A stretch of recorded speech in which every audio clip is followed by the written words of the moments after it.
Okay, now we have a fireside chat, so please don't leave.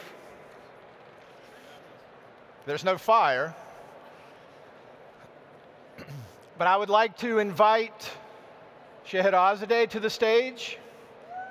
Sada, where are you? Please come and join me.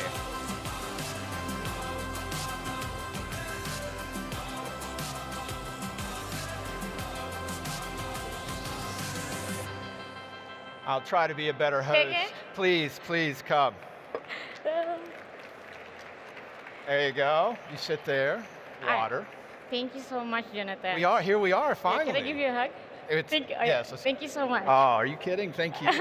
Okay, let me introduce you for the people.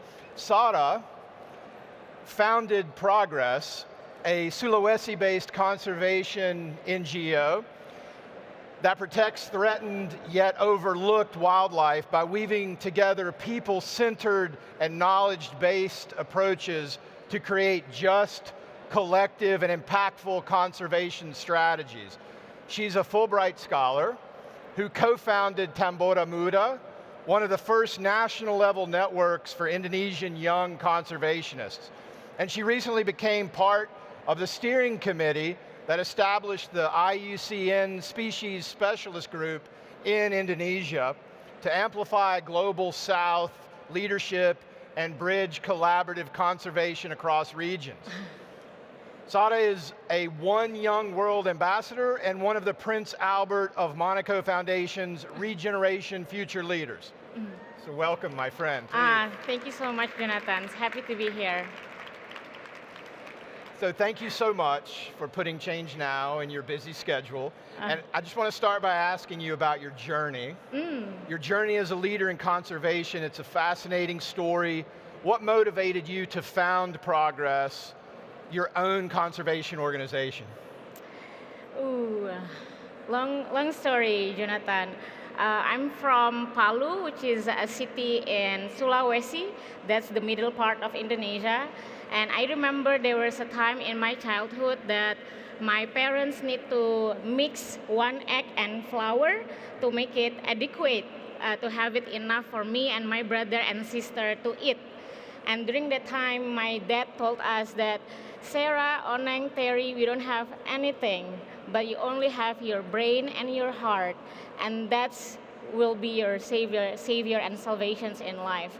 And that's kind of what I keep remembering all my life, that to think and don't be shy away with my own thoughts, and then always tuning on what my heart feels, Jonathan. And for my career, I used to work in a big international conservation NGO in Indonesia for 3 years, and I'm very grateful for that experience. I very appreciate the support, and then I've met a lot of valuable networks and friends that I'm still connected with, so I'm very grateful. Yeah. At the same time is that I had gone through a lot of personal dilemma. 12 years ago in Indonesia, I found myself in the space where the discussion treating people as an afterthought, treating people as a mere technical components that you kind of check the box and for the success of the effectiveness of a certain projects. Yeah. And really the whole process of thinking about people and nature doesn't sit nicely on my heart.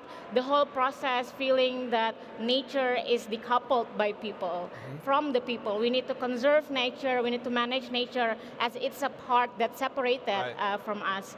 So really during that time, I'm really questioning that this kind of approach of conservation, isn't it like the only models in the conservations in Indonesia, in Southeast Asia, or even the global South? So at that time, I think this shouldn't be the case. This should not be the model, the only way.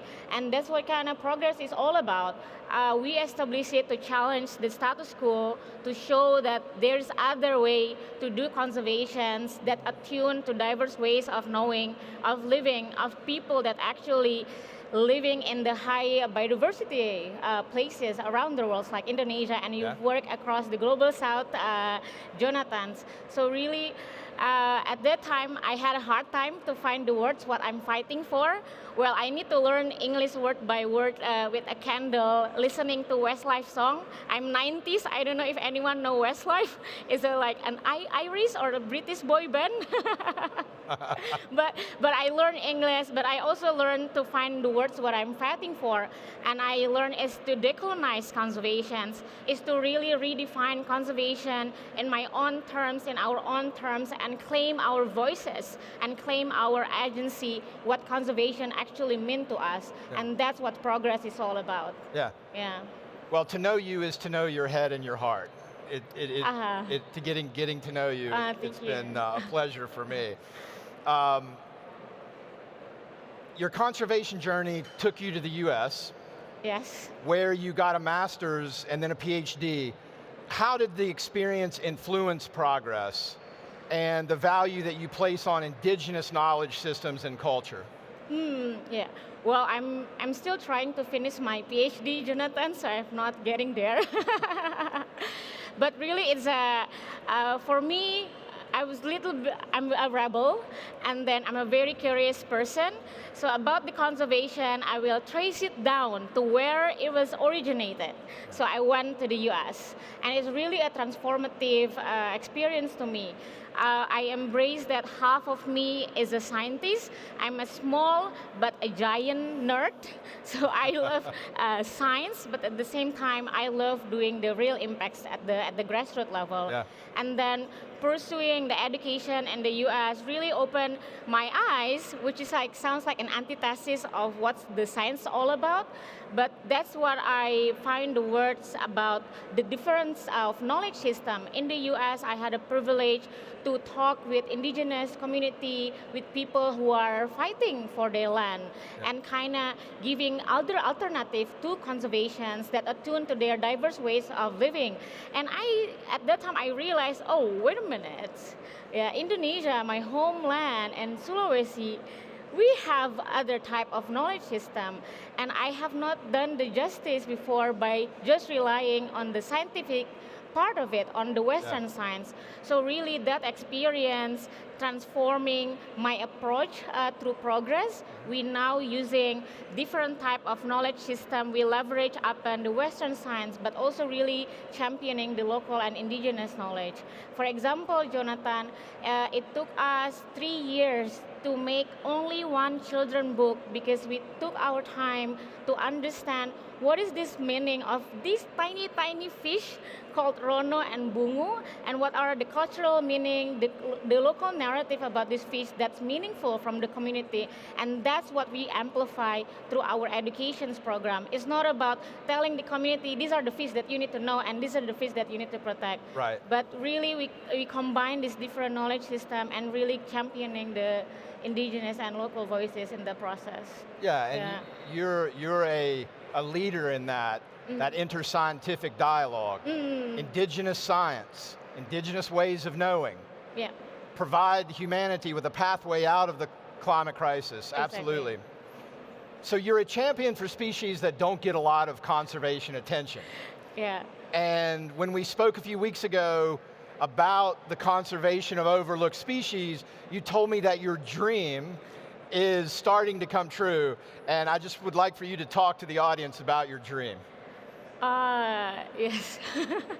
Just 2 weeks ago, we make a workshop and a webinar, especially for people who are working in the middle and the eastern part of Indonesia, so Sulawesi, Nusa Tenggara, Maluku, Papua, and Papua Barat. And then at that time, I facilitated the Sulawesi hub, Jonathan, and in that space, I was really happy to hear the buzz of different Sulawesi dialects in this conservation space that I've never heard before. It's either English or in Jakarta Logue dialect, but never been delivered in my languages. Yeah. And what's fascinating is that 12 years ago, people talk about Kafarwiza, don't get me wrong, I love tigers, I love orangutan, I love rhino, but no one talks about bats. No one talks about these tiny fish, tortoises, couscous, and in that meeting, I was so happy and so stoked that people talk about, Sarah, how about shrimps? Like tiny shrimp with a very difficult scientific names. Talk about orchid, talk about stingless bee, and no one like asking, oh yeah, would you please to provide a comprehensive justifications of why we should care?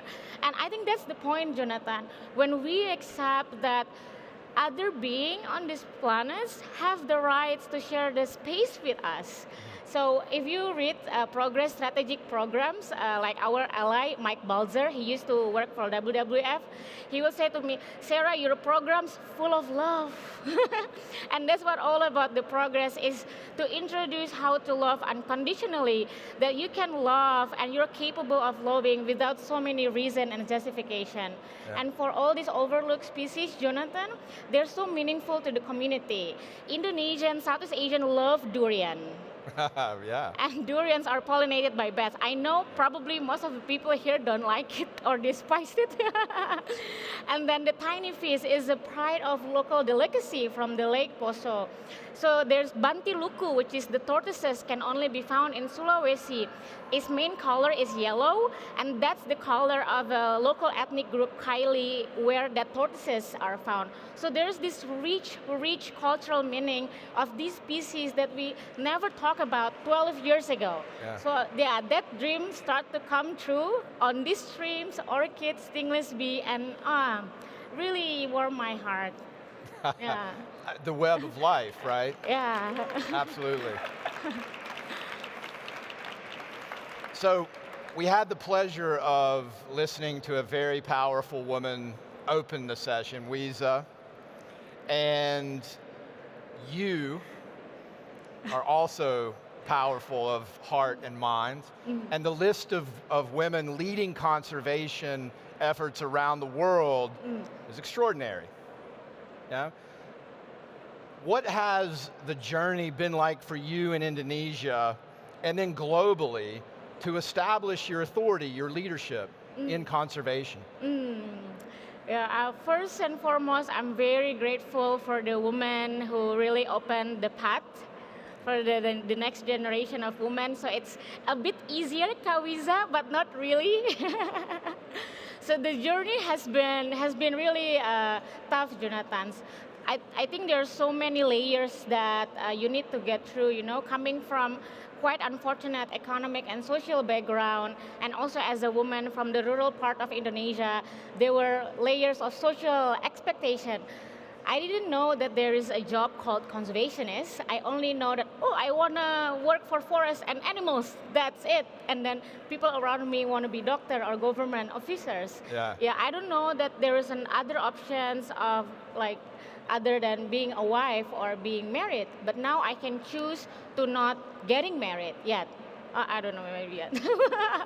but the journey has been quite tough. But the thing is that a lot of joy and also fulfillment. Jonathan, if you visit Sulawesi, if anyone visits Sulawesi, you could feel the heart of the people. We survive life through laughter, through like laughing at sometimes at an appropriate time. So even though it's a rough, but it's very fulfilling journey. We operated with only $150 per month, and that is from my mentor, and with 2 second-hand motorcycles for 4 years. So even though it's tough, we can still find the joy out of it. And really, the woman, I'm at this position because of my mentor.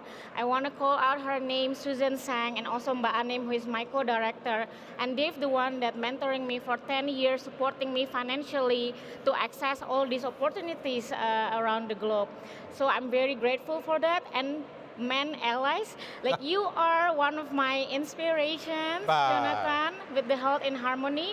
And Matt Linky from WCS Indonesia and now in Latin America, Mike Balzer. So the male allies around the globe is really also the one that's supporting me and setting me up for this journey. So I'm very grateful for that. Well, thank you, but we're riding your coattails. Yeah, that's the truth. In Indonesia, speaking from Indonesian context, how can you and Wiza create more of you and Wiza, whether it's men or women? I mean, are you feeling like there is a new generation of, whether they're young people or middle-aged people, who are understanding that Indonesia's role in planetary health is magnificent? Yeah. I think I share a similar approach with Kaviza in Aceh. In Sulawesi, we are doing it at the very grassroots level, Jonathan. And for women, especially me and my co-director, who is also a woman, we're very targeted and very intentional on who that we want to partner with. For example, for our community and scientist network, we only want to work with female lecturers from the local university because they never get a chance and funding to do biodiversity research. We supported female students who always like back down from biodiversity research because the field is unsafe. It's just technically very unfeasible for them. So we support their journey at the finest and detailed level of how is it to make them feel safe to start their own journey in this conservation space. And we really invest in people. If I can choose, I always trust in people until they give me a reason that, oh yeah, maybe I shouldn't trust him or her or them anymore. But we choose to believe in the goodness of the people.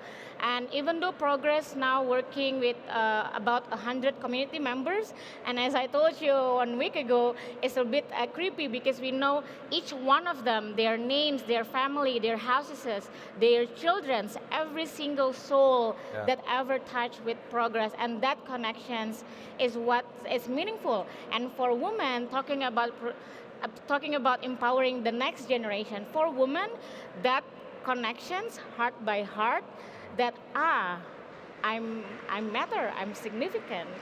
That's very powerful for them to stay in this career.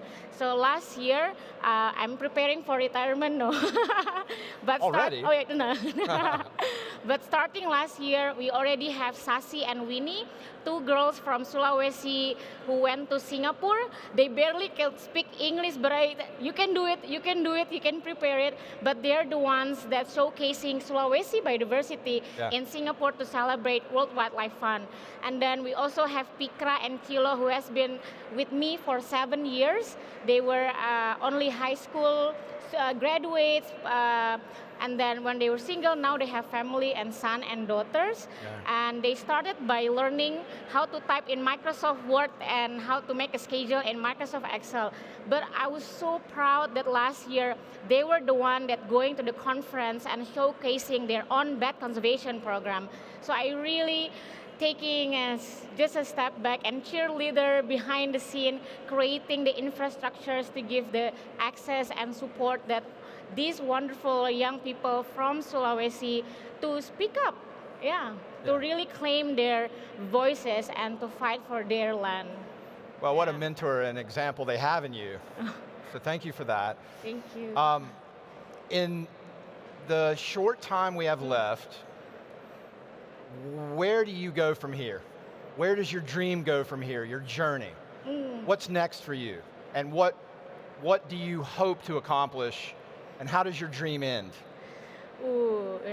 I think the next one will be, so conservation has, in Indonesia, or at least in Sulawesi, sometimes is considered as an enemy of the development, that they don't care about the well-being of the people. So I really want to change that in a way that conservation can contribute for people to live in a more dignified way, Jonathan. And your works with conservation and health, I think that's very inspiring. And I think that's what my dream is, on how conservation can contribute to a more dignified life of community that live in and around the rainforest. Yeah. Yeah. Okay. Well, thank you so much, and I want to invite you to come with me. We're going to close together. Let's thank these nice people for giving us their time and attention. Thank you so much for being here. We really appreciate you all making this session a part of your Change Now experience, and please engage with the people that you met today online, get to know more about us and the work that we do, and join the collective mission for nature. So thank you all very much. And thank you, Change Now. Yeah, thank you.